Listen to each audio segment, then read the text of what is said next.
देखिए, विराम विराम का अर्थ होता है जब कोई वस्तु समय के साथ अपने स्थान में परिवर्तन न करे तो उसे विराम में समझा जाता है। ठीक, इसे एक और तरीका से समझा जा सकता है। दूसरा परिभाषा इसे हम कह सकते हैं जब कोई वस्तु किसी अन्य वस्तु के सापेक्ष अपने स्थान में परिवर्तन न करे, अर्थात कोई वस्तु ए, कोई वस्तु बी। अगर मान लीजिए कि ये वस्तु जो है ये इस वस्तु की तुलना में ये वस्तु आगे की ओर बढ़ जाए और इस वस्तु की तुलना में ये अपना स्थान नहीं बदले, ये वाला नहीं बदले, तो इसे किस अवस्था में समझा जाएगा? विराम अवस्था में। समझे? फिर कहता है कि उदाहरण के रूप में आप ले सकते हैं मकान, पर्वत, टेबल, पेड़ पौधा इत्यादि और भी वस्तुएं हैं जो अपने स्थान को परिवर्तित नहीं करते हैं। हम विराम का अर्थ सीधा सीधा ले सकते हैं कि रुका हुआ। विराम का अर्थ क्या हो सकता है? रुका हुआ या ठहरा हुआ। ठीक, तो ठहरा हुआ कौन कौन है, रुका हुआ कौन कौन है? आपके आसपास इतनी सारी वस्तुएं हैं, आप देखकर पता कर सकते हैं कौन वस्तु विराम में है, कौन गति में है।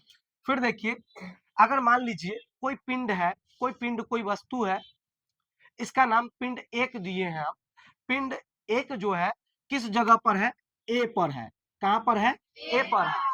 समय यहाँ पे बीतता जा रहा है, 1 घंटा हो गया, 1 दिन हो गया, 1 वर्ष हो गया, 100 वर्ष हो गया, लेकिन यह पिंड एक अपने जगह से नहीं हिला या अपना जगह परिवर्तित नहीं किया, तो इस पिंड को किस चीज में समझेंगे? विराम में। यह पिंड अपना स्थान बदला नहीं, इसलिए इसको हम लोग क्या कहेंगे? विराम में कहेंगे। फिर दूसरा टर्म आता है गति। गति को इंग्लिश में हम लोग मोशन कहते हैं। जब कोई वस्तु जब कोई वस्तु जब कोई वस्तु समय के साथ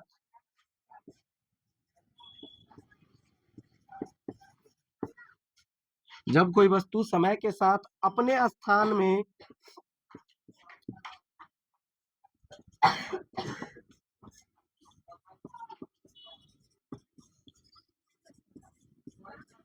परिवर्तन करे तो उसे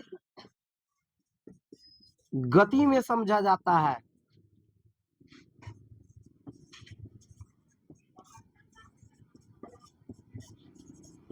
जब कोई वस्तु समय के साथ जब कोई वस्तु समय के साथ, जैसे मैं यहाँ खड़ा हूं अभी, जैसे ही समय बीता अपना जगह बदल लिया, मैंने अपना जगह बदल लिया, तो मैं किस चीज में समझा जाऊंगा?